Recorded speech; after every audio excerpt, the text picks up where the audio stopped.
Manipuri wari lekolna mayambu taramna okjari. Lingjel manadaba punsinaba ngamdaba haibasina kayamu kyamna mangjabage amadi yeknabana kayamu khudong chaba lobage haibasi Manipurgi oinasu ningthausingi haktaktagi sana konongda thoktuna lakli. Machin manaw lingjin manadabadagi praja singsu kham thengna awaba mayok nahanki. Amaromda ingna chikna leijaba pamjaba jati ama oiragasu hauраklabadi yade haibadu yamna usit thawoidana Yuvraj Tikendrajit phagani haiduna changlakhiba numit taba leite hainariba British Samarajyagi achauba Sahib Mangagi Lurel Kangla mamangda kelhanduna utki. Matamduda India pumba pumngakngaknaki amadi Prithibi pumbasu pawasi yawnaki. Piklabasu pikna hauраklabadi thawai asi karisu pamude haibadu malem sinma thungna khanghanlamki. Puyada hainarami hairiba sa mamangda angobu makok kengani haibadu chapchana thoki. Sahib Mangagi Lurel kamdona kanagi yathangna amadi Lurel sing adu launanaba ishorna khallaba miyoi aduna kanana. Itihasna di nathaibiraba Sahib singdubu Lurel laukiba ningtam lanmi adudi sagol senba dhono singhani. Khudol tamjari ngasigi wari kanagi yathangna Sahib Mangagi Lurel kelhankibano. Kumja chahi 1891 gi November thagi tang kunhumdoini SS Shahjahan haina mingthonba jahaz adu Calcutta dagi Bangop Sagar da hondorai aduga thunglaki Port Blair Andaman haina su khangnaba maphamduda November gi tang 5 dagi hondorakpani maduda sibagi dandi pibadagi Andaman da loi thabagi dandi onthoktuna Andaman gi amamba kaisum sangda thamkinaba jahaz adu samudragi lambida holakhibani. Jahaz adu SS Shahjahan kobudu mana puriba Manipurgi ningthau manau ibungo ani amadi Manipurgi ningtam lanmi phamnaiba oiramba sing adugi manungda kanana maming sonabidana nathaiduna thambikhraba mahak adudi Dhono Singh Sagol senbani. Mahak Manipurgi ningthauna loiba sanglingbana sinpham oiba miyoi amani. 1891 gi March thagi tang kunga marini ahing nongya yorokpa matamni. Matamduda Kangla gi darbar sanglen gi mamangda khinduna leiriba Kangla sa anidu gi mamangda Sahib Mari amadi Bengun khongba siphai macha amaga punna miyoi mangadu maming pallabada J.W. Quinton Chief Commissioner Assam, Colonel Skin, Lieutenant Simpson, Mr. Cousins amadi maming khangdaba Bengun khongba siphai amani. Makhoi mangamak sa mamangda Luren kelhankibadu sanglingba Dhono Singhagi makhuttani. Mahakpu pharaga Britishna bichar chathaki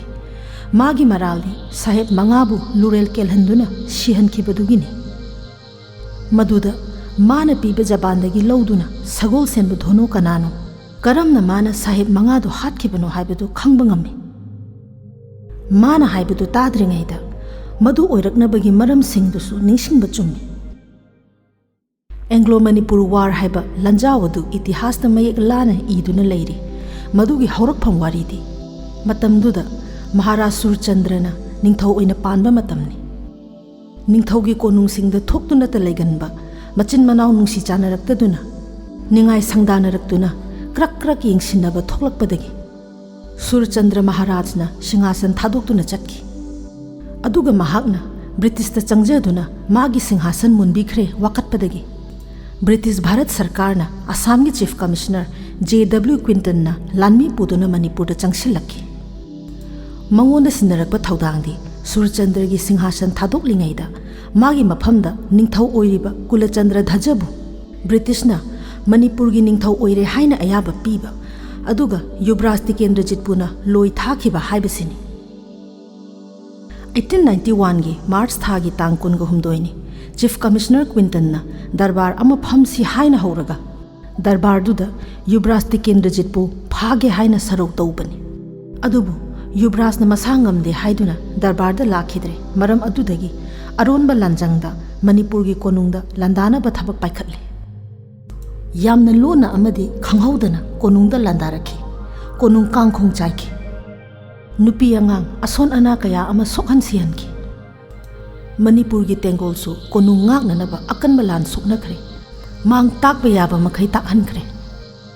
mamaida British ki kangbu sontharakpadagi lan leplasi haiduna ceasefire bengun khongduna haijarakle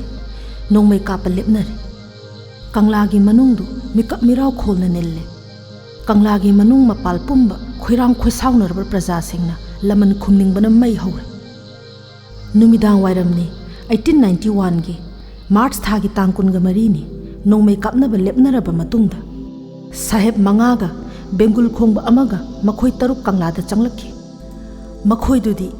Assam gi Chief Commissioner J.W. Quinton, Political Agent Mr. Grimwood, Colonel Skin, Lieutenant Simpson, Mr. Cosins amadi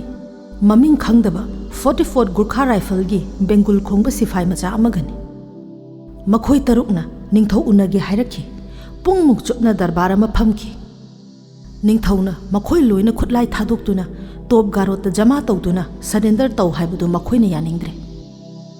yanaba amatta purak pangamdaduna darbar du loisille makhoi na hallage haiduna tholkpada political agent Mr. Grimwood pu khoisaunaraba praja pukrambam kazauna taana thinduna sihankre Lieutenant Simpson su yamna thina sokle hinghoriba makhoi mangadu darbar sanglenda hojinduna thamkhre madugi matung tarakpaduni itihasta achauba tangkak mayon ama oirakli bese somdana praja singna hatlo haina kanna lausilaki saheb mari dune sifai macha dune makhoi mangadu kangla samamangda puthoktuna luren kaktuna sihankre langlamba praja pumba tuminna lehankre dharma leitaba ngakchau thekpa saheb singdu luren kaktuna chapchana laman khumle khanakhre makhoina tawkhibadu yade haiba khangankhre hojik makhoi manga dugi luren kakhiba ningtam lani du kanano mahakni sagol sinba dhonu sing atopa wahang amana kanagi yathangna saheb manga gi luren kaktuna sihan khibano masi yamna maru oiba wahang amani thodok adu thokraba matungdadi angam athau singna yathang adumakti chapchana pi khibra haibadudi wahang amoirakli adubu official oiba yathang yawba yawdaba luren kelhanbagi thododudi thokre aduk chawkhraba laladuda dhono singna ningtam lanmi amagi saktam lawkhibadu kanagino lamdam sibu usittaba yamna sonba kangbuni khalluba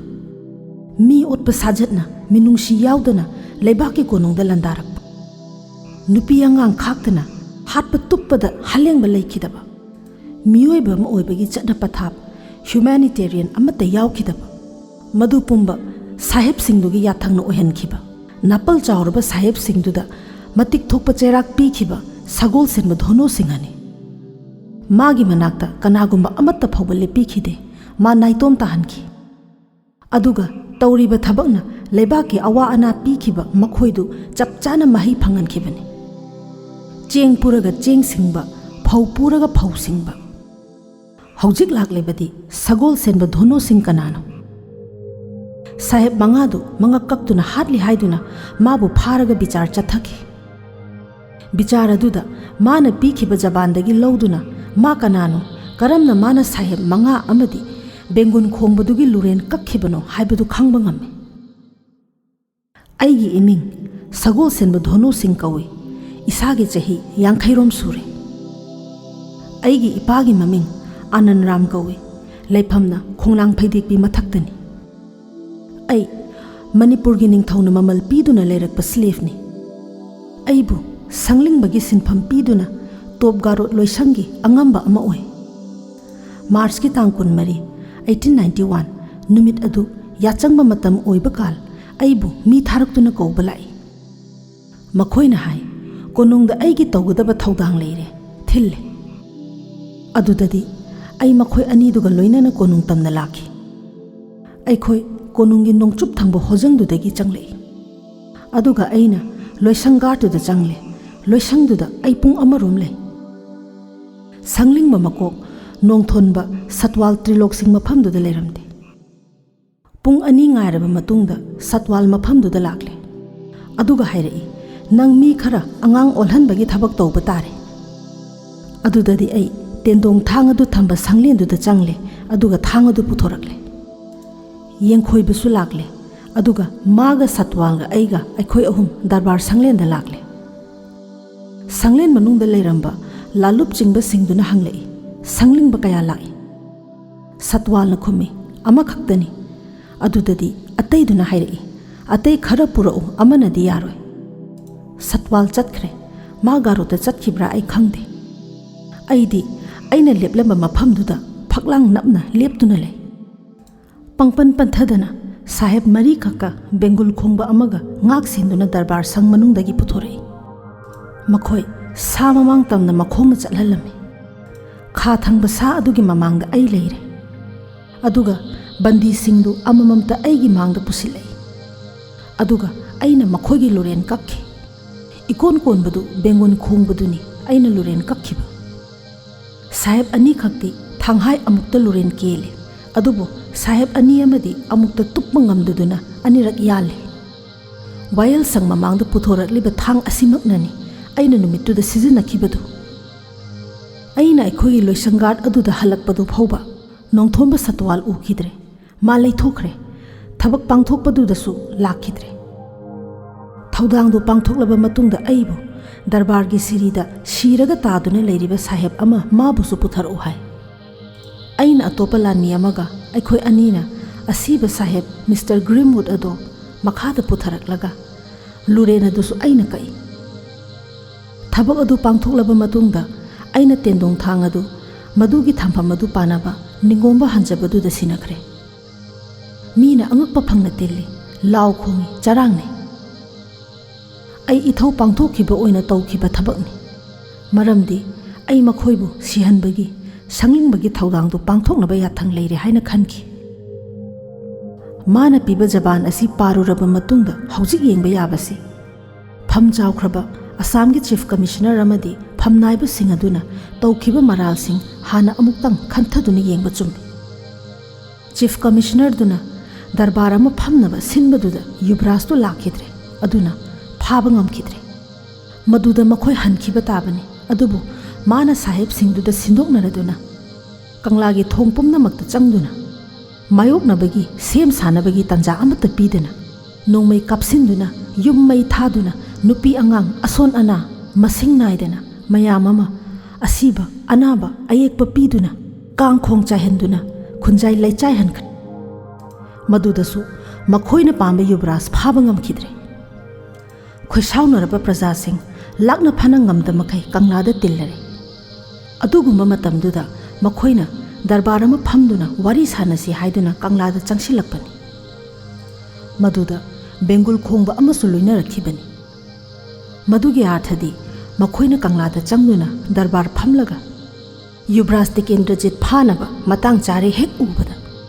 bengul khongbaduna bengul khonghanduna tahalaga residency da sem saduna lehauba siphai singduna amukka kanglada landa halaga makhoigi phatta saraudu amuk hana chatki haibani madu mai pakhidre wayal bichar chatharakpada kanage yathangna makhoibu hatkibano wahangdo hangnarakpa matamdadi angam athau singna madumakti pikhide hainarakle somdadi dhono singna makhoi loina aran khubam pikhre chauraba ningtam lanmi ama oihore haujik sagol senba dhono da thokle base mana darbar gi hukum amata yaudana sahib manga bengul khongba sifai machaduga punna manga kaktuna hatkre praja pumbanadi tas peli kamdawi hainakre thamoi sokhraba praja pumbagi awabadu nemthahankre miyamda anoba thauna hapkhre mana maranai tahore karigumba sahib manga bengul khongbaduga sihalamdrabadi makhoi loinamak British sarkarna yamna thuna kankhigani adubu makhoina tawkhibagi mahi makhoibu phangankre Maxwell na wayal mapu oiduna bichar chatharaba matung mana wayal pirei Dhono Singh Farsi tawduna sihallo adubu Home Department Public B August 1891 number 53 Foreign Secretary ki telegram order number 160 August 10 1891 na hairakle Manipur gi ningthau मनाव अनी अमदी फम पाइबा 12 खक फारसी तौबगी मुहुत्ता कालापानीदा पुंसी चुप्पा बंदी होइना लोई थारो मधुदा सगोल सेनब धोनो सिंसु चल्ले मा लोई थाखरे अंडमान की जेलदा मरैबाग मरमदमगी दमकता कालापानीदा लोई थाखरबा महा इतिहासकार सिंगना सक्सोन बिद्रबा मपांगल मथौना लेबा निंगतम लानमी अमनी महाक ममैदा अंडमानदगी थादोकी महाक कदाइदा कमदौखरे मधु कनानसु थिबिखिद्रे खंगसु खंगनखिद्रे लीसु लिनखिद्रे मागी अयीबे इतिहास अमत्त लेहौदे महाक पुयादा हाइनबा सा ममांगदा अंगौबा मकोक केनगनी हाइबदुगी थौदांग पांथोकनबा ईश्वरना खंदुना थमलबा मियोय अमरा हाइबसिनी महाक मकनलमद्रबदी कंगलागी नुमित्तुगी वारी अतोपो वारी अमा ओइरंबसु याय नुमित्तुदा संगलिंगबा अमा खक्तनी कंगलादा पुंगफम अदुदा सा ममांगदा लेपखिबदु महाक अदुनी सगोल सेनबा धोनो सिंह मतांग असिदा मणिपुरी वारी लेकोलना पुजरकपा ngasiगी वारी लोइसिनजरी पुंगनमकपु अमुक हना खुरुमजरी।